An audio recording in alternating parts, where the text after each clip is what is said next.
नमस्कार, स्वागत है आपका फिक्र आपकी में। बड़ी खबर ये आ रही है इस शो को करने से पहले।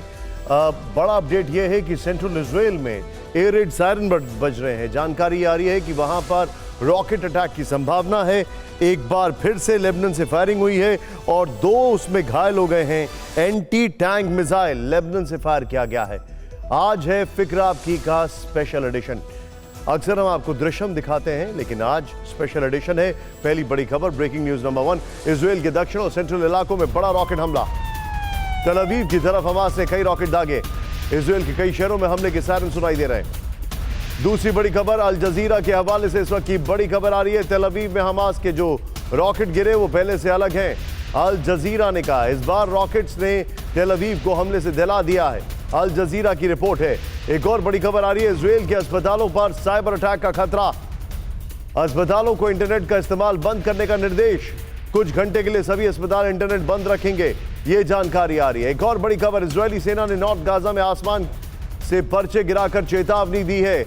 उत्तरी गाजा में कोई भी नागरिक अपनी मौत का खुद जिम्मेदार होगा, आईडीएफ ने कहा है। जो उत्तरी गाजा में रुकेगा उसे हमास का साझीदार समझा जाएगा, आईडीएफ ने कहा। एक और बड़ी खबर, इजरायली वॉर कैबिनेट ने ग्राउंड ऑपरेशन की तैयारियों का जायजा लिया। पीएम नेतन्याहू समेत वॉर कैबिनेट के सदस्य दक्षिण इजराइल गए हैं। ग्राउंड पर जाकर इजरायली सैनिकों से मुलाकात भी की है। बड़ी खबर, मध्य प्रदेश में बीजेपी ने 230 में से 228 प्रत्याशी घोषित किए हैं। बीजेपी ने अब तक 32 विधायकों के टिकट काटे, 3 मंत्रियों के भी टिकट काटे, 7 सांसदों को मौका दिया है। और बड़ी खबर आ रही है, मध्य प्रदेश में बीजेपी की 5वीं सूची पर कमलनाथ का हमला। सूची ने साफ किया बीजेपी दिशाहीन हो चुकी है। कमलनाथ ने कहा बीजेपी के पास न सीएम का चेहरा है, ना ही विधायकों का चेहरा, कमलनाथ ने कहा। एक और बड़ी खबर, राजस्थान में बीजेपी ने उम्मीदवारों की दूसरी सूची जारी की। बीजेपी ने दूसरी सूची में 7 विधायकों का टिकट काटा। वसुंधरा राजे को झालारा पाटन से ही चुनाव मैदान में उतारा गया है। बड़ी खबर, राजस्थान में कांग्रेस ने 33 उम्मीदवारों की पहली लिस्ट जारी की है। सीएम गहलोत सरदारपुरा और सीट से मैदान में उतरेंगे। सचिन पायलट को टोंक से चुनाव मैदान में उतारा गया है। इन सभी खबरों के साथ फिक्र आपकी के स्पेशल एडिशन में आज जो खबरें हमारे सामने हैं वो हम आपको बताने वाले हैं। पहली खबर, गाजा में बमबारी, आगे जमीनी हमले की तैयारी। 3 चरण में इजराइल का कब्जा होगा, बड़ा खुलासा हम आपको दिखाएंगे।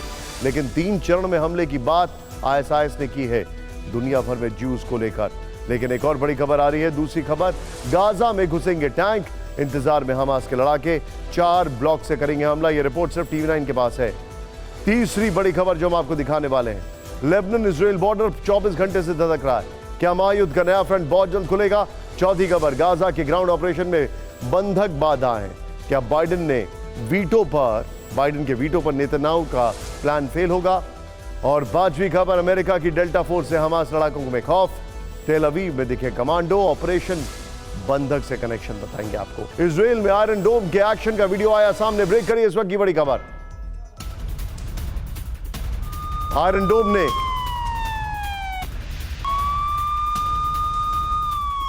हमास के कई रॉकेट हमलों को नाकाम किया। इजराइल के दक्षिण इलाके में हमास ने रॉकेट अटैक किया था।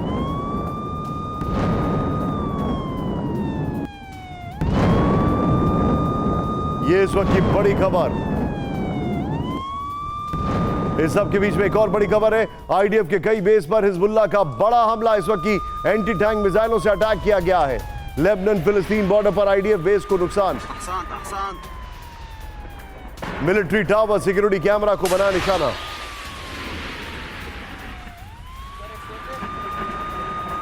और आज की सबसे सेंसेशनल न्यूज, पहली बार हूथी विद्रोहियों के हमले का वीडियो सामने आया है। ध्यान से देखिए,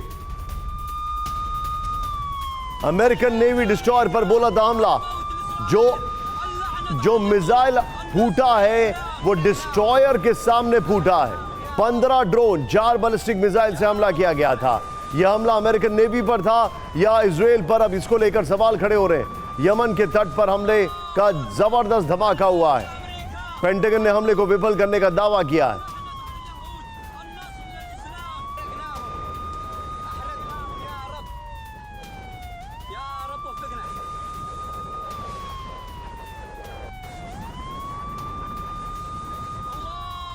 आज इजराइल हमास युद्ध के पूरे 15 दिन हो चुके हैं। 7 अक्टूबर को हमास ने इजराइल पर जो हमला किया, गाजा हर दिन उस हमले की सजा भुगत रहा है। इजरायली डिफेंस फोर्सेस ने एक बार फिर गाजा के कई इलाकों में ताबड़तोड़ हमले किए हैं। पिछले 24 घंटे में आईडीएफ ने रॉकेट और लड़ाकू विमानों से गाजा में कई इलाकों को दहला दिया है। युद्ध में दोनों तरफ से अब तक 6000 से ज्यादा जाने जा चुकी हैं। 14 दिनों में 4,300 से ज्यादा फिलिस्तीनियों की मौत हो गई है, जबकि इजराइल की तरफ से 1400 से ज्यादा लोग मारे गए। पिछले 24 घंटे में गाजा में 352 लोग मारे गए। यह रिपोर्ट थी।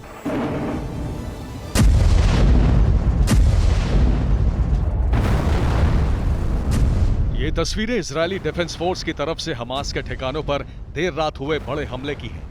इजरायली एयरफोर्स ने अटैक में हमास के कमांड सेंटर समेत कई दूसरी बिल्डिंग्स को टारगेट किया। आईडीएफ के मुताबिक इजरायली सेना ने हमास की anti tank missile launch sites और ऊंची इमारतों में स्नाइपर्स पोजीशन को भी हमले कर तबाह किया है। इसके अलावा गाजा में हमास को निशाना बनाते हुए राफा और जबालिया इलाकों में आईडीएफ ने जमकर बमबारी की। एयर स्ट्राइक के साथ देर रात गाजा के कई इलाकों में इजरायली सैनिकों और फिलिस्तीनियों के बीच झड़प हुई। दोनों तरफ से फायरिंग की गई। वेस्ट बैंक के हेब्रोन इलाके में इजरायली सैनिकों और फिलिस्तीनियों के बीच अंधाधुंध गोलीबारी हुई है। बीती रात के साथ 15 अक्टूबर की सुबह से भी गाजा पर इजरायल के हमलों में कोई कमी नहीं है। गाजा के दीर अल बलाह इलाके में आईडीएफ ने स्ट्राइक की, जिसमें 13 लोगों के मौत की खबर है। इसके साथ ही संयुक्त राष्ट्र ने गाजा में अपने 17 कर्मचारियों के मारे जाने की पुष्टि की है।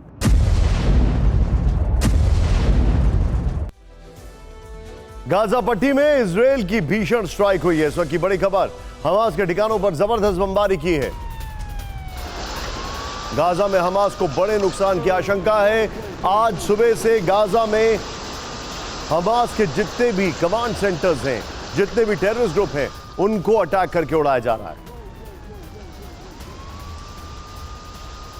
इस सब के बीच में एक और बड़ी खबर आ रही है। आईडीएफ ने जमीनी हमले की तैयारी का वीडियो जारी किया। इस वक्त की बड़ी खबर, इजरायल के सैनिक और टैंक युद्धाभ्यास करते दिखे। ये देखिए जरा, इजरायल वायुसेना के चीफ का बड़ा बयान। आगे हमास पर ऐसा हमला करेंगे जैसा अभी तक कोई हमला नहीं हुआ, आईडीएफ चीफ ने कहा।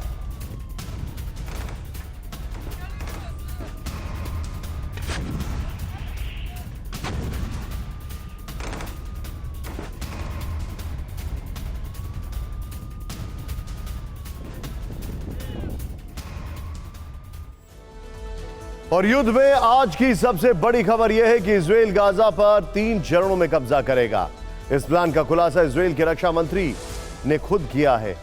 यह 3 स्टेप प्लान इसलिए बनाया गया है ताकि इजरायल को हमास से हमेशा के लिए मुक्ति मिल जाए। यह बहुत बड़ी खबर है, जरा ध्यान से देखिए बिग वॉल। पहला चरण हवाई हमलों के साथ जमीनी हमले होंगे, जिसकी शुरुआत हो चुकी है ऑलमोस्ट। और यहां पर जो पहले चरण का मकसद होगा कि हवाई और जमीनी हमला करके हमास के सभी लड़ाकों और ठिकानों को नष्ट कर दिया जाए। दूसरा चरण जो होगा वो प्रतिरोध के बाकी हिस्सों को खत्म करने की कोशिश होगी। इजरायल की सेना ने इसकी तैयारी भी कर ली। इसका मकसद है कि गाजा में हमास का संपूर्ण सफाया। तीसरा चरण गाजा में नई सुरक्षा व्यवस्था लागू करना, इसमें अंतरिम सरकार बनाना भी शामिल है।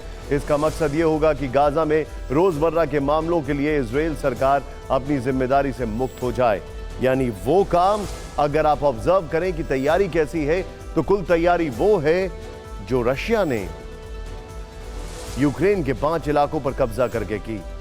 लेकिन यहां पर चैलेंज ये है कि इनके पास जो हमास है, वो हमास दूसरी तरफ से भी हमला करेगा हिजबुल्लाह के साथ, यानी इजरायल के नॉर्दर्न साइड से। इस सब के बीच में एक और बड़ी खबर, इजरायल इन 3 चरणों को पूरा करने के लिए लंबे युद्ध की तैयारी में जुटा हुआ है। आईडीएफ ने जवानों के लिए ठंडे मौसम के कपड़े जारी किए। तूफान में बचाव वाले कपड़ों की सप्लाई की गई। आईडीएफ जवानों के लिए मेडिकल सुविधाओं को भी पुख्ता किया जा रहा है। आईडीएफ ने सेना की तैयारियों का एक वीडियो भी जारी किया है, लेकिन इसमें एक रोड़ा गाजा से ऑपरेट करने वाले हमास के टॉप 20 लीडर्स हैं, जिनमें से 4 को पहले ही चरण में खत्म कर दिया गया है।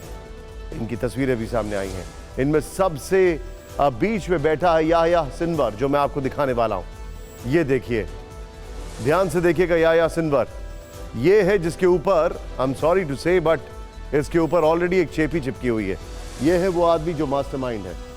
शायद आप इसको ना देख पाएं, लेकिन एनीवे, याह्या सिनवर गाजा में हमास का चीफ, बाकी 19 लोग और दिख रहे हैं। इनमें हमास का अंतर्राष्ट्रीय संबंधों का मुखिया जचारिया अबू मरमार 10 अक्टूबर को मारा गया। फिर गाजा पट्टी में हमास के लिए फंड जुटाने वाला जवाबद अबू शामला 10 अक्टूबर को मारा गया।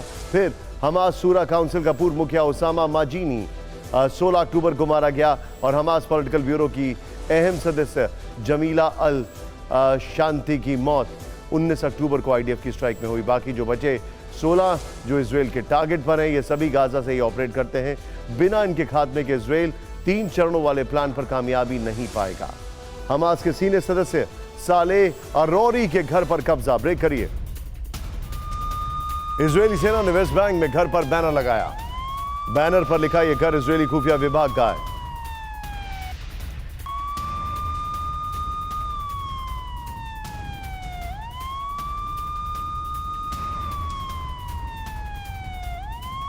सीधे चलिए, इस वक्त मैं चाहूंगा विजय 3 ब्रेकिंग 3 शॉट्स निकाल लीजिए। सीधे चलिए, मेरे साथ मेरे खास मेहमान जनरल के सुना जुड़ चुके हैं, नंबर 1। नंबर 2 मेरे साथ मनीष हैं, जो कि इस वक्त तेल अवीव से हैं, अगर मैं गलत नहीं हूं। या फिर मनीष, आप कहां से जुड़े इस वक्त मेरे साथ? बिल्कुल आप सही हैं, मैं इस वक्त तेल अवीव में हूं और उम्मीद की जानी चाहिए कि आज कम से कम रॉकेट के हमले यहाँ ना हो। लेकिन सेंट्रल इजराइल में हमलों की खबर आ रही है, जो कि हमने दिखाया। मैं आपसे उस पर भी जानकारी लूंगा। सुमित मेरे साथ हैं। सुमित, क्या आप गाजा पर हैं अभी? जी बिल्कुल, मैं बिल्कुल गाजा पट्टी के पास अशकलौन इलाके में हूं निशान। Be safe Sumit. आपकी खबरें काफी चर्चा में हैं और काफी जो राइवल चैनल्स हैं उनको जलन भी बहुत हो रही है कि आप किस तरीके से डिटेलिंग कर रहे हैं। लेकिन मेरे साथ इस वक्त जुड़ चुके हैं जनरल के सिन्हा सर। सिन्हा सर, ये प्लान सुनने में बड़ा इजी, बड़ा सरल लगता है। 3 स्टेप प्लान होगा। लेकिन सिन्हा सर, आज मेरा आपसे सबसे गंभीर सवाल यह है, 25 मील लंबा, 7.5 मील चौड़ा उस इलाके को खाली कराने में इजराइल के पसीने छूट गए। जय हिंद निशान। जय हिंद साहब। देखिए, गाजा स्ट्रिप की संरचनाओं को यदि आप देखेंगे तो सबसे बड़ी जो डिफिकल्टीज हैं वहां पर लोगों का एक कंसंट्रेशन। एग्जैक्टली। एब्सोल्युटली जो डेंसिटी है वर्ल्ड के सबसे ज्यादा डेंस इलाका सर, क्या ये बात सही है सिन्हा सर कि जो भी फौज होती है वो अर्बन वॉरफेयर से बचना चाहती है, क्योंकि वहां पर 1:6 का रेशो होता है?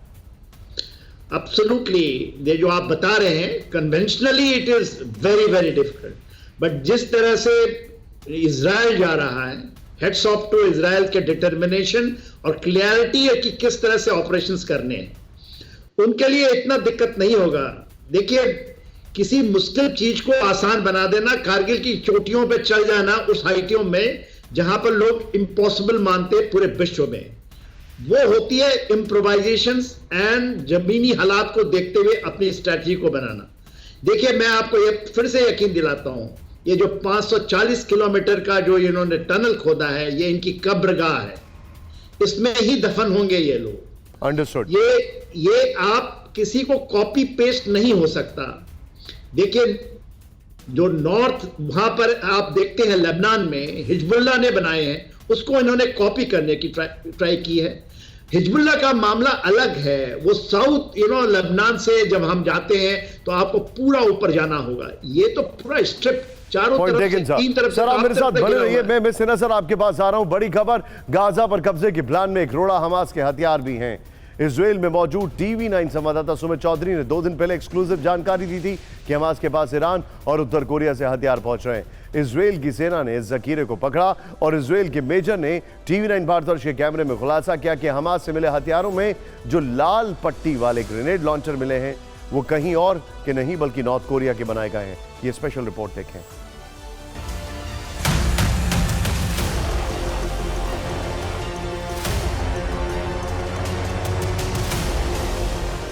ये पूरी दुनिया को मालूम है कि हमास के पास ईरान से बैकडोर से हथियार पहुंचाए जाते हैं, लेकिन हमास के पास उत्तर कोरिया के हथियार भी हैं। ये विस्फोटक खुलासा सिर्फ TV9 भारतवर्ष ने किया।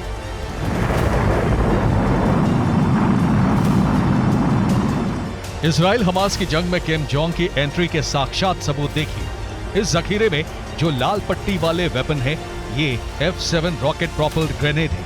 वो सिर्फ नॉर्थ कोरिया में बनाए जाते हैं। हमास के ये वो हथियार हैं जिनका इस्तेमाल उसके लड़ाकों ने 7 अक्टूबर को इजराइल पर हमले के वक्त किया था।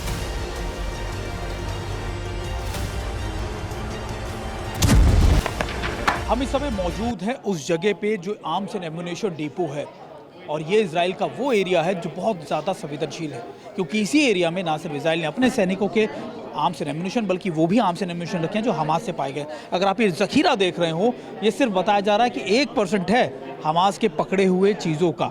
और लेकिन सबसे चौंकाने वाली बात ये कि अगर आप इधर देखें, मेरे कैमरा पर्सन आपको दिखाएं, तो ये है ईरान से मिले हुए वेपन्स, और ये कुछ ग्रेनेड्स या फिर रॉकेट बता रहे हैं कि ग्रेनेड्स हैं, हैंड ग्रेनेड्स हैं, जिनका इस्तेमाल हमास ने किया है। देखिए अगर ये मोटार्स हैं, और ख़ास बात ये कि ये सारे वेपन जो है वो ईरान की तरफ से। इन बरामद हथियारों में 1000 ग्रेनेड, 1000 से ज्यादा RPG रॉकेट, अलग अलग आकार के 500 IED, 200 माइंस, 2000 हथियार जिनमें ज्यादातर AK-47 है। इसके अलावा 500 अलग अलग तरह के विस्फोटक और मैग्नेटिक एंटी टैंक माइंस भी बरामद किए गए। अब सुनिए TV9 भारतवर्ष पर इजराइल की सेना के मेजर ने उत्तर कोरिया के हथियारों को लेकर क्या खुलासा किया। Rest of the 20% weapons was brought by North Korea over there, the gray ones. the North Korean weapons that Yeah, the gray RPG over there with the red strip is North Korea RPG F7. Most of the weapons that we see right now is homemade by Hamas inside the Gaza Strip. They have explosive factories. About 80% of the things that you see here is made by Hamas. दावा यह भी है कि हाल ही में Hamas के लड़ाकों की ओर से कुछ प्रोपेगेंडा वीडियो जारी किए गए थे।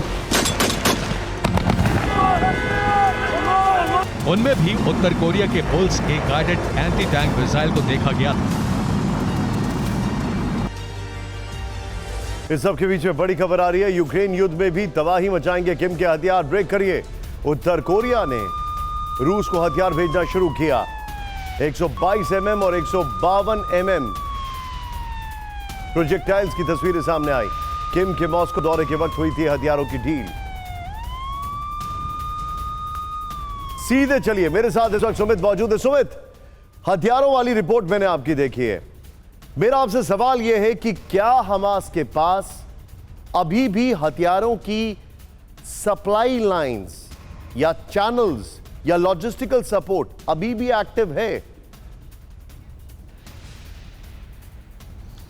देखिए, आपको याद होगा निशांत की जब हमास के ऊपर लगातार एयर स्ट्राइक्स की गई थी, तो उसमें सबसे ज़्यादा 2 दिन तक लगातार एयर स्ट्राइक्स उन लोकेशंस पे की गई जो इनके आर्म्स एंड एम्युनिशन डिपो हैं। लगातार सबसे ज़्यादा आपको याद होगा कि हॉस्पिटल को लेकर भी जो पेंटागन की रिपोर्ट या फिर इजरायली खुफिया एजेंसी की रिपोर्ट थी, वो यही थी कि ये कमांड एंड कंट्रोल सेंटर भी है और एम्युनिशन डिपो भी है, और इसी के पास लगातार आर्म्स है। तो इजराइल ने सबसे पहला काम जो ये किया कि इनकी रसद की लाइनों को काट दिया। सबसे पहले जो इनके आर्म्स एंड एम्युनिशन डिपो थे उनको टारगेट किया, ताकि ये आगे वाले वक्त में इनको टारगेट ना कर सके या फिर इस लड़ाई को लंबा ना खींच सके, और उसी के बाद ग्राउंड फोर्सेस आगे बढ़ेगी। ये सारी तैयारियां हमास को लेकर इजराइल की फोर्सेस ने पहले कर ली थी, क्योंकि इजराइल की फोर्सेस को ये पता लग गया था कि ये जखीरा बहुत बड़ा है। 7 अक्टूबर को जब अटैक हुआ था तभी समझ में आ गया था कि ये वो वाला हमास नहीं है जिसको लेकर बहुत हल्के में इजराइल ले रहा था। ये हमास बदल चुका है। इसकी वॉर स्ट्रैटेजीज में, इसकी ट्रेनिंग में, इसके वेपनरीज में बहुत बड़ा बदलाव हुआ है, जिसने बहुत बड़े लेवल पर इजराइल की फोर्सेस को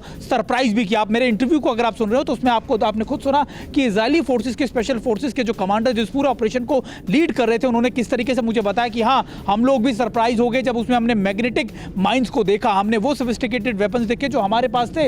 हालांकि वो जानते थे कि हमास ने अपने खुद के एम्युनिशन फैक्ट्रीज लगा रखी हैं, अपने बड़े बड़े उन्होंने फैक्ट्रीज ऐसी लगा रखी है जहां से एम्युनिशन डेवलप होते हैं, बनाए जाते हैं। लेकिन उन्होंने कहा कि 80% उनके खुद के थे, लेकिन 20% का जो रेशो था था वो नॉर्थ कोरिया और ईरान की तरफ से आया हुआ था। तो ये निश्चित तौर पर उनको क्लियर था कि देखिए अगर हमने नहीं किया तो फिर ये जंग लंबी खिंचेगी, इसीलिए इजराइल की सेना ने सबसे पहले या तो उनको कैप्चर किया या फिर उनको पकड़ लिया। लेकिन ये सिर्फ 1% है निशांत, जो पकड़ा गया रसद है या फिर जो पकड़ी गई जो बड़ी खेप है, ये सिर्फ 1% है। अभी भी बहुत बड़ी जो खेप है वो या तो बर्बाद हो चुकी है, वॉर में डिटेलिंग देना चाह रहा हूं। आपने बड़ी वैलिड पॉइंट बताया कि सबसे पहले उनके लॉजिस्टिकल सपोर्ट को हिट किया गया। इजरायली सेना को हिजबुल्लाह की सीधी धमकी, ब्रेक करिए, ग्राउंड ऑपरेशन किया तो गाजा उनकी कब्र बनेगा। ये बड़ी खबर है। हिजबुल्लाह ने कहा इजराइल के पास हार के अलावा कोई विकल्प नहीं है। ये बहुत बड़ी खबर मैं आपको बता रहा हूं। और सीधे इस खबर की ब्रेकिंग और शॉर्ट्स के साथ क्विक रिएक्शन मनीष चलेंगे। मनीष, लेबनान से आप वापस लौटे हैं। आप जो अभी जानकारी है मनीष, दोनों तरफ से लेबनान बॉर्डर पर, वहां से भी 5 किलोमीटर का इलाका खाली कराया गया है, यहां से भी खाली कराया गया है। समझने वाली बात यह है कि जो 3 लाख रिजर्व्स वापस लौटे हैं, 3.5 लाख, ये क्या लेबनान में भी डिप्लॉय हुए? क्योंकि आज जो एक सैनिक मारा गया वो रिजर्व फोर्स का हिस्सा है इजराइल का। बिल्कुल, देखिए लेबनान बॉर्डर पर हमने देखा था कि करीब 30 किलोमीटर तक के हिस्से में इजराइल ने अपनी सेना की पोजीशन लगाई है, डिप्लॉय किया है, और उसमें रिजर्व के भी लोग हैं दोनों साइड में, लेबनान बॉर्डर पर भी और गाज़ा बॉर्डर पर भी। देखिए भले ही इजराइल इस वक्त जंग गाज़ा बॉर्डर पर लड़ रहा हो, लेकिन उन्हें पता है कि लेबनान बॉर्डर पर हिजबुल्लाह के साथ मुकाबला कितना टफ होगा, और इसी वजह से उन्होंने उस हिसाब की वहाँ तैयारी कर रखी है। बल्कि मैंने खुद अपनी आंखों से देखा है कि वहाँ पर उन्होंने ज़्यादा भारी भरकम हथियार को डिप्लॉय किया है, क्योंकि उन्हें पता है कि अगर वो लड़ाई की नौबत आती है, उस तरह की लड़ाई की अभी जो हो रही है, वो तो समझिए दोनों तरफ से बस केवल एक छोटा सा लड़ाई का हिस्सा है, लेकिन अगर असली लड़ाई होती है तो वो ज़्यादा भयानक होगी। असली बात यह है कि इस वक्त 3 लाख के करीब जो रिजर्व फोर्स उनके थे, उनमें से ज़्यादातर को उन्होंने दोनों बॉर्डर पर डिप्लॉय कर दिया है। अब जब ग्राउंड ऑपरेशन करना है तो मैं तेल अवीव में मौजूद रहकर आपको ये कह सकता हूँ कि फिलहाल तेल अवीव पर अपने समर्थक देशों यानी अमेरिका और यूरोपीय देशों का भी इतना दबाव है कि ग्राउंड ऑपरेशन मत करो, ग्राउंड ऑपरेशन के लिए भी रुक जाओ, और इसको हैंडल करना तेल अवीव के लिए बेहद मुश्किल हो रहा है। Manish, be safe. Tel Aviv में बम्बार्डमेंट की जानकारी आ रही है। Sumit, you got to be very very safe. आप तो गाजा में हैं, एंड जिस तरीके से आप रिपोर्टिंग कर रहे हैं, आप दोनों के कैमरामैन अमित हैं मनीष के साथ, निशांत हैं सुमित के साथ, आप दोनों का बहुत बहुत शुक्रिया। Thank you very much. General Sinha मेरे साथ अभी रहेंगे, थोड़ा और एनालिसिस उनसे मैं लेना चाहूंगा। गाजा शहर पर इजराइल की एयर स्ट्राइक, ब्रेक करिए इस वक्त की बड़ी खबर। पूर्वी इलाके को आईडीएफ ने निशाना बनाया। धमाके के बाद पूरे एरिया में धूल और धुएं का गुबार। इस सब के बीच में एक और बड़ी खबर है। गाजा के पास इजराइल का बड़ा हवाई हमला हुआ। बड़ी खबर है, अबू इस्कंदर इलाके में भयंकर तबाही मची है। अफरा तफरी के बीच सड़कों पर शव दिखाई दे रहे हैं। ये बड़ी खबर, ये देखिए, बहुत भयंकर तबाही है। कुछ तस्वीरें यहां पर आपको विचलित कर सकती हैं। ये देखिए किस तरीके से गाजा में जो बम्बार्डमेंट हुआ है उसकी तस्वीरें मैं आपको दिखा रहा हूं। इस सब के बीच में एक और बड़ी खबर। अब सबसे बड़ा सवाल यह है कि इजराइल की सेना तैयार है, तो फिर गाजा में ग्राउंड ऑपरेशन क्यों शुरू नहीं हो रहा है? यह बहुत बड़ा सवाल है। किस बात की देरी है या फिर किस बात का डर है? आज हम फिक्र आपकी के दर्शकों को वो वजह बताने वाले जिससे नेतन्याहू के कदम रोके हुए हैं। ध्यान से देखिए, 7 अक्टूबर के हमले के बाद से हम आपको लगातार दिखा रहे हैं किस तरह इजराइल गाजा में ताबड़तोड़ स्ट्राइक कर रहा है। बड़ी बड़ी इमारतों को मलबा बनाया जा चुका है, जिसके बाद टैंकों और बख्तरबंद गाड़ियों के काफिले के साथ पैदल सेना तैयार है। हर दिन ऐसा लग रहा है कि ग्राउंड ऑपरेशन तो बस शुरू होने वाला है। तो सवाल है कि गाजा में इजराइल के ग्राउंड ऑपरेशन में क्या मुश्किल आ रही है?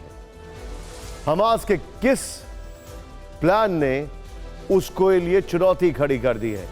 वो कौन से रास्ते हैं जहां इजराइल की सेना के फंसने का डर है?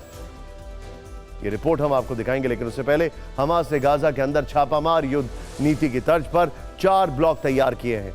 जब इजराइल के टैंक आएंगे तो रॉकेट से हमला होगा, आसमान से ड्रोन से बम गिरेंगे, सुरंगों से निशाना बनाया जाएगा। इसके अलावा इमारतों के ऊपर स्नाइपर बैठे होंगे। यही वो 4 ब्लॉक हैं जिनकी वजह से इजराइल शायद दुविधा में है। आइए आपको डिटेल में ये रिपोर्ट दिखाते हैं।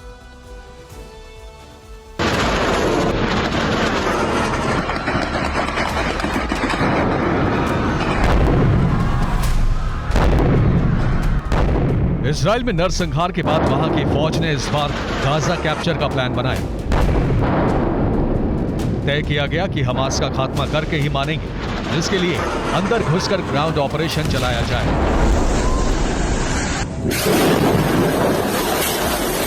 लेकिन तमाम तैयारियों और अमेरिका जैसे सुपर पावर के साथ के बावजूद इजराइल जैसा ताकतवर देश गाजा जैसी छोटी जगह में घुसने की हिम्मत नहीं जुटा पा रहा है।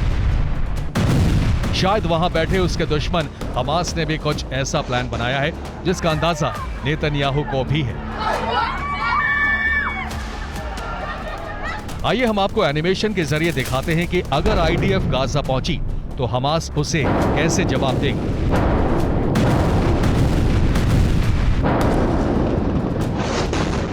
जब वो सड़कों से गुजरेंगे तो उस पर इमारतों के ऊपर छिपकर बैठे हमास के लड़ाके एंटी टैंक रॉकेट दागेंगे।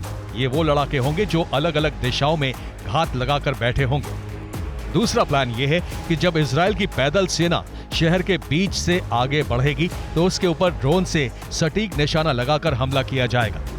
इस दौरान अगर जवान इधर उधर भागेंगे तो उनको भी नहीं छोड़ा जाएगा। तीसरे प्लान के मुताबिक गाजा शहर की ऊंची इमारतों की छतों पर हमास के स्नाइपर पोजीशन लिए बैठे होंगे। जैसे ही इजराइल सैनिक उनके निशाने पर आएंगे वो ट्रिगर दबा देंगे।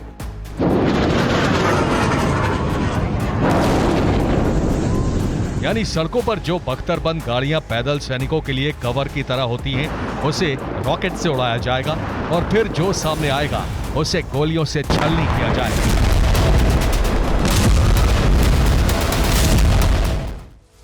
अब हम आपको गाजा में इजराइल के लिए तैयार चौथी मुसीबत के बारे में बताते हैं। उसकी सेना के लिए ये किसी भूल भुलैया से कम नहीं है। हमास के ये वो प्लान है जिसकी चर्चा पूरी दुनिया में है। उससे सुरंगों को जाल भी बिछा रखा है जो कई जगह 30 फीट तक गहरी है। 2021 में अब हम आपको बताने वाले हैं क्या है। देखिए, सवाल यह है कि जो हमास कर रहा है क्या उससे वियतनाम बन जाएगा इजराइल के लिए ये गाजा पट्टी? ये मैं जनरल के सिन्हा से जरूर पूछूंगा, लेकिन अभी जो फैक्ट्स हैं वो मैं आपको बताता हूं। हमास ने दावा किया था कि उसने गाजा में 300 मील में सुरंगों का जाल बिछा रखा है जो इतने गहरे हैं कि एयर स्ट्राइक से भी उसे ध्वस्त नहीं किया जा सकता। 30 मीटर गहरे होते हैं और अंदर ही अंदर वो एक जगह से दूसरी जगह कनेक्ट होते हैं। 30 मीटर तो कम से कम गहराई होती है, यानी बंकर बस्टर्स या स्पाइस बॉम्ब्स का इस्तेमाल करना पड़ेगा। हवाई हमले में आम लोगों के मारे जाने का डर है। ऐसे में अगर पैदल सेना के जरिए जमीन के नीचे ऑपरेशन किया गया तो नुकसान कितना बड़ा हो सकता है इसका अंदाजा लगाना मुश्किल है, क्योंकि रॉकेट और हथियारों से लैस हमास के लड़ाके इन्हीं सुरंगों में छिपे रहते हैं और उसकी मदद के लिए सीढ़ियां भी लगाई गई हैं। जैसे ही इजराइल के सैनिक आएंगे वो इन्हीं सीढ़ियों के जरिए अचानक ऊपर जाकर उन पर हमला बोल देंगे और फिर इन्हीं सीढ़ियों से अंदर जाकर छिप जाएंगे। देखिए, यहां पे इंटरेस्टिंग बात क्या है कि कई उनकी सुरंगें जो हैं उसकी एंट्री जो है वो रिमोट से ऑपरेट होती है। फर्श पर कालीन बिछा है और कालीन के साथ पूरा फर्श नीचे चला जाता है। मैं सीधे चलूंगा, जनरल के सिन्हा मेरे साथ है। सर, सवाल खड़ा यह होता है कि कहीं ये सुरंगों का जाल और जो भी चीजें हम दिखा रहे हैं, कहीं ये वियतनाम तो नहीं बन जाएगा इजराइल के लिए? देखिए निशान, वियतनाम तो नहीं बनेगा क्योंकि वियतनाम एब्सोल्युटली जंगल टेरेन है। ये एब्सोल्युटली ये अर्बन इलाका है जिसमें बिल्डिंगों का जाल है। पर प्रतिदिन 100 मिशन जा रहे हैं इनके इजराइल के। अब तक 1500 मिशन जा चुके हैं और मेरे ख्याल से आज 4000 टन बारूद वहाँ पर बिखरा है और ये F-35 यूज हो रहा है और ये जो बिल्डिंगों को मार रहा है ना उसके पियर्स में, तो बिल्डिंग ध्वस्त हो रही है। आप कितनी जाल बिछा लिए। ये देखिए, सैंड मॉडल में बड़ा अच्छा लगता है कि सैंड मॉडल में हम ऐसे बनाएंगे, सीढ़ी से आएंगे, जाएंगे और नीचे मारेंगे। देखिए, सच्चाई आज के दिन में मेरा जो आकलन कहता है, यही उनकी कब्रगाह खोद ली उन्होंने। ये बहुत उन्होंने सोचा कि बिल्डिंगें खड़ी होंगी, स्नाइपर बैठा होगा, इसमें आ जाएंगे। आपने ही बताया कि आउट ऑफ मेरे ख्याल से 9 तो मैंने ही लिख रखे हैं, 11 जब उनके टॉप कमांडर्स मारे गए। कहाँ मारे गए? ये छतों पे तो नहीं बैठे हुए थे ना, ये तो कहीं सुरंग में ही बैठे होंगे, किसी बिल्डिंग के नीचे होंगे। उन्होंने जितने भी जितना भी उनको नॉन एग्जिट एंड एंट्री है इन टनलों का, वो यूनिवर्सिटी से था, 22 जस्ट हॉस्पिटल्स हैं उसमें से था, मॉस्क में था, सबको तो उन्होंने ध्वस्त करके नीचे गिरा दिया। और जब बिल्डिंगें गिरती हैं, आप जलजला आता है या बिल्डिंग गिरती है, 30 मीटर क्या वो 300 मीटर तक की जमीन को दबा देती है, क्योंकि कंक्रीट की बनी हुई है। इन्होंने, मेरा आकलन यही कहता है कि इनको कोई हड़बड़ नहीं है। देखिए निशांत जी, इस चीज को हमको समझना पड़ेगा। जो इनकी एरियल चल रही है, एरियल से इनका टारगेट को ध्वस्त कर रहे हैं। उन्होंने कह दिया है कि वहां पर 11 लाख लोग रहते थे नॉर्थ गाजा में, जहां से निकलना था। आज का रिपोर्ट में पढ़ रहा था 7,35,000 तो काउंटेड है, जो आ चुके हैं। तकरीबन 3.5 लाख हैं। यदि आप ज्यादा से ज्यादा कह लें कि टेररिस्ट 1 लाख के करीब हैं, 2-2.5 लाख हैं। उन्होंने आज अल्टीमेटम दिया है कि कोई भी वहां बचेगा तो उसको माना जाएगा ये हमास का सपोर्टर है या हमास का है। और देखिए, अमेरिका आ जाए, पूरी दुनिया एक तरफ खड़ी हो जाए, इजराइल नहीं मानेगा।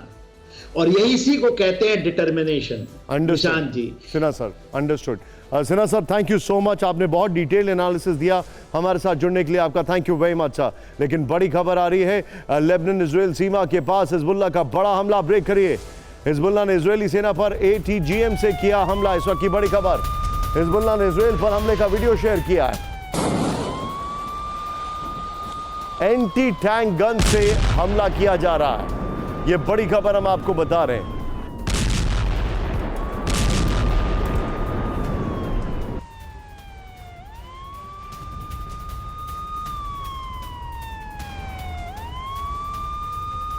इस सब के बीच में एक और बड़ी खबर आ रही है, सीधे आइए। हिजबुल्लाह ने लेबनान के पास माउंट डोव पर रॉकेट दागे। इस वक्त की बड़ी खबर, ब्रेक करिए। लेबनान सीमा से कई रॉकेट दागे गए, इजरायली आर्मी ने कहा।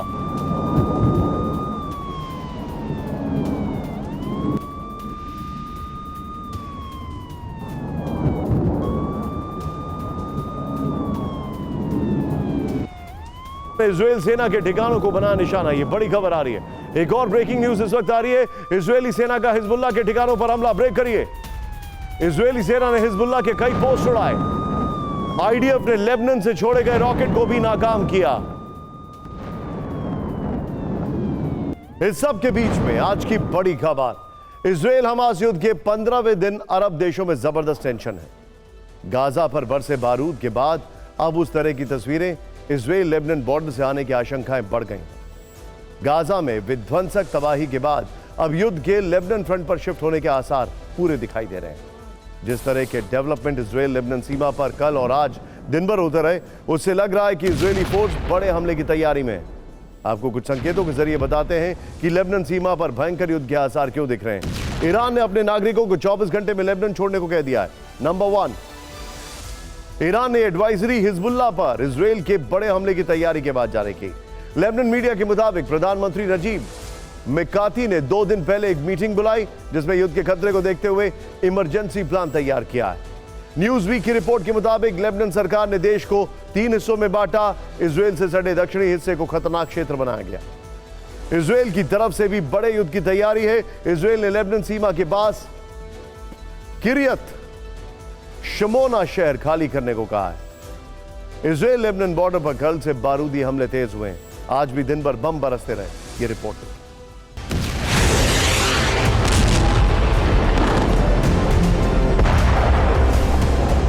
ईरान का अपने नागरिकों से लेबनान छोड़ने के लिए कहना इजरायल लेबनान फ्रंट पर भयंकर युद्ध की उल्टी गिनती शुरू होने का सबसे बड़ा इशारा है।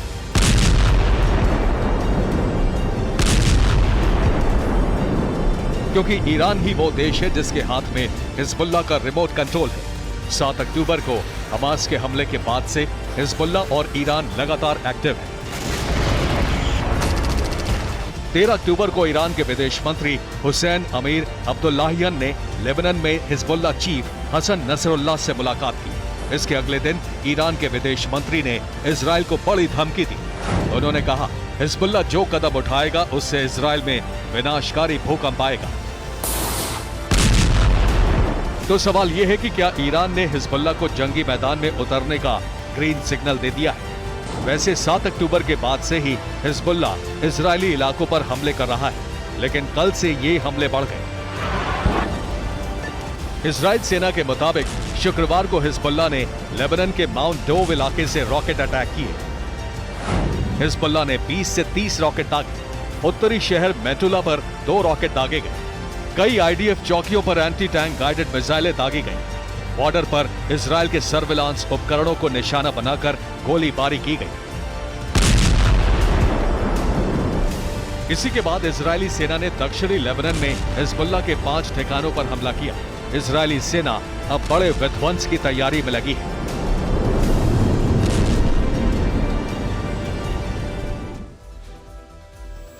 बड़ी खबर आ रही है, इजरायली सेना का दक्षिण लेबनान पर भीषण हमला। दक्षिण लेबनान के हौला इलाके पर भारी बमबारी की गई। लेबनान मीडिया ने आईडीएफ के हमले का वीडियो शेयर किया। ये देखिए जरा।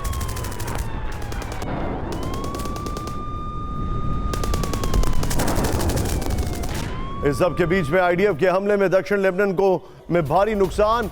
हौला के में हिजबुल्लाह के कई ठिकाने बर्बाद हुए।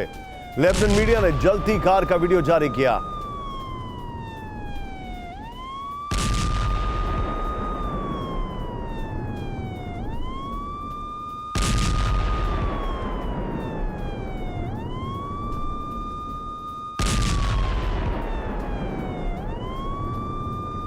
आ रही है, इजराइल की सेना हिजबुल्लाह के ठिकानों को नष्ट करने के लिए जवाबी हमले कर रही है, जिससे लेबनान के कई इलाके तबाह हुए हैं। इसी के बाद लेबनान की तरफ से सीधे युद्ध का अल्टीमेटम दिया गया है। लेबनान के विदेश मंत्री अब्दुल्ला हबीब ने इजराइल को खतरनाक अंजाम भुगतने की चेतावनी दी है। लेबनान के विदेश मंत्री ने कहा है कि इजराइल हमास युद्ध की चपेट में पूरा मिडल ईस्ट आ सकता है। अब्दुल्ला हबीब ने धमकी देते हुए कहा कि अगर गाजा पर इजराइल के हमले नहीं रुके तो जंग में कई देश शामिल हो जाएंगे। लेबनान ने चेतावनी देते हुए कहा कि अगर जंग बढ़ी तो इजराइल सुरक्षित नहीं रहेगा। उन्होंने कहा इजराइल विरोधी देशों के पास बहुत सारे खतरनाक हथियार हैं। लेबनान के विदेश मंत्री ने कहा कि हम युद्ध नहीं चाहते, लेकिन अब हालात नियंत्रण से बाहर हैं। लेबनान फ्रंट से युद्ध का खतरा लगातार बढ़ रहा है। जंग के मैदान से एक अच्छी खबर आई।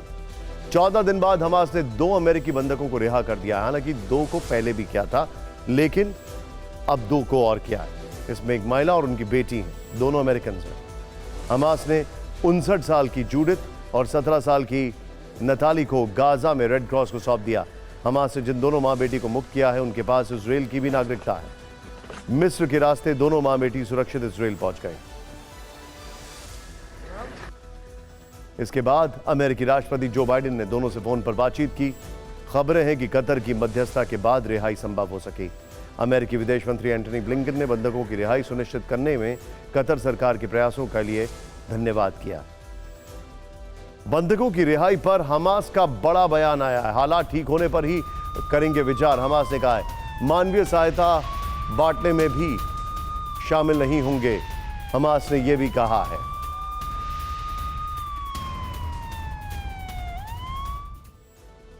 हमास की कैद में अभी भी 210 नागरिक बंधक, 2 अमेरिकी नागरिक रिहा, 210 अभी भी बंधक। इजरायली डिफेंस फोर्सेस ने बंधकों पर जानकारी दी। इजरायली पीएम नेतन्याहू ने कहा कि बंधकों को लाने में ढील नहीं बरतेंगे। सीएनएन के हवाले से बंधकों की रिहाई से जुड़ी एक बड़ी खबर आ रही है।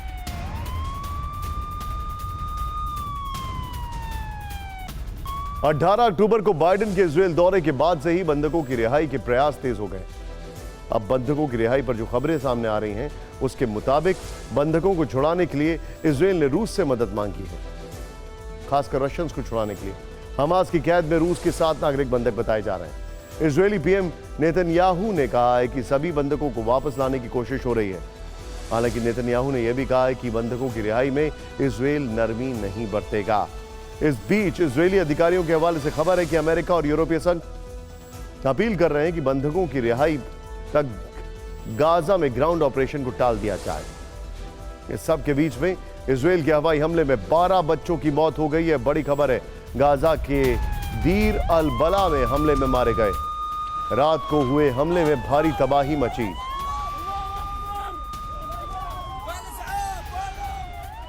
इस सब के बीच में अमेरिकी राष्ट्रपति बाइडेन का एक वीडियो वायरल हो रहा है। यह वीडियो उस वक्त का है जब वो इजरायल दौरा पूरा करके अमेरिका के लिए उड़ान भर रहे थे। प्लेन की सीढ़ियां चढ़ते वक्त एक रिपोर्टर ने उनसे सवाल किया कि क्या इजरायल को बाकी बंधकों की रिहाई तक ग्राउंड ऑपरेशन को स्थगित कर देना चाहिए। इसका उन्होंने जवाब क्या दिया, आप खुद सुनें।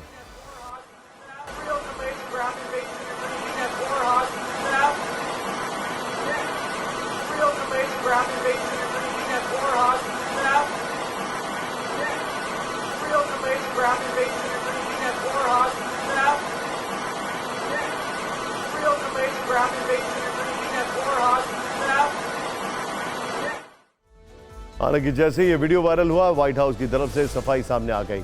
बयान में कहा गया कि राष्ट्रपति बहुत दूरी पर थे, वो पूरा प्रश्न सुन नहीं सके। उन्होंने जो सवाल वो सुनाई दिया वो ये था कि क्या आप और अधिक बंधकों को रिहा होते देखना चाहेंगे। वो किसी और चीज़ पर नहीं बोल रहे थे। वैसे अब ये हमें मान लेना चाहिए कि बाइडेन जब भी कोई जवाब दें, व्हाइट हाउस उस पर क्लैरिफिकेशन जरूर देगा। खैर, 7 अक्टूबर को हमास के अटैक के बाद इजराइल ने गाजा पर ताबड़तोड़ हमले किए। गाजा को बिजली, पानी और जरूरी सामान की सप्लाई ठप कर दी गई। अब 14 दिन बाद गाजा को जरूरी दवाएं और खाने की सप्लाई संभव हुई है। मिस्र की तरफ से रफा क्रॉसिंग खोले जाने के बाद 20 ट्रक राहत सामग्री लेकर गाजा पहुंचे। आने वाले दिनों में सप्लाई और बढ़ने की उम्मीद। इस बीच अमेरिकी स्टेट डिपार्टमेंट ने कहा है कि हम सभी पक्षों से आग्रह करते हैं कि रफा क्रॉसिंग को खुला रखा जाए। हमास के आतंक के लिए फिलिस्तीनी लोग जिम्मेदार नहीं हैं और उन्हें दिक्कत नहीं होनी चाहिए।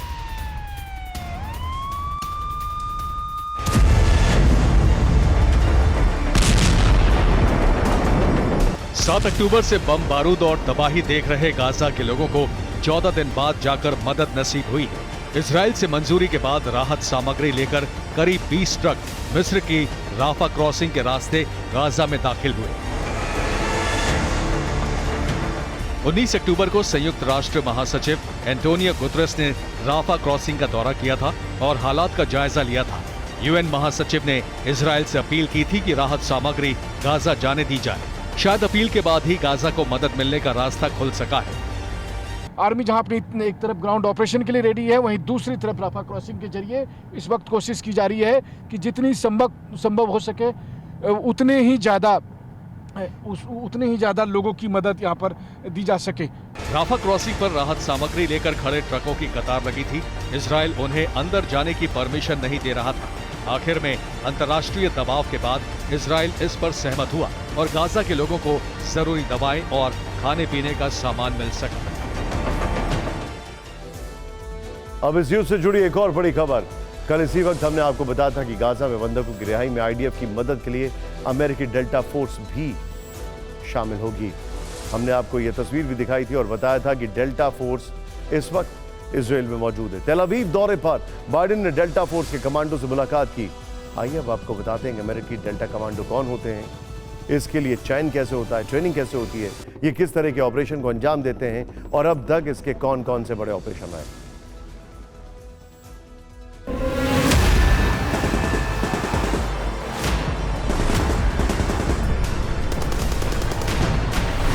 अमेरिकी सेना के ये बेहद घातक, खूंखार और जांबाज कमांडो ही डेल्टा फोर्स की ताकत है। चाहे वो अफगानिस्तान की धरती पर तालिबानियों के बीच मिशन को अंजाम देना हो या फिर सीरिया की धरती पर आईएसआईएस के टॉप लड़ाकों को ढेर करना हो या फिर इराक या अफ्रीका में ही कोई सीक्रेट मिशन हो, दुश्मनों का सफाया 100% तय।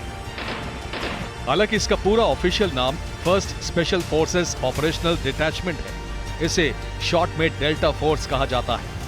वैसे इसे कॉम्बैट एप्लीकेशंस ग्रुप या आर्मी कंपार्टमेंटेड एलिमेंट एस के नाम से भी जाना जाता है। ये फोर्स अमेरिकी थल सेना के अंदर काम करती है, लेकिन इसका control joint special operations command के पास होता है।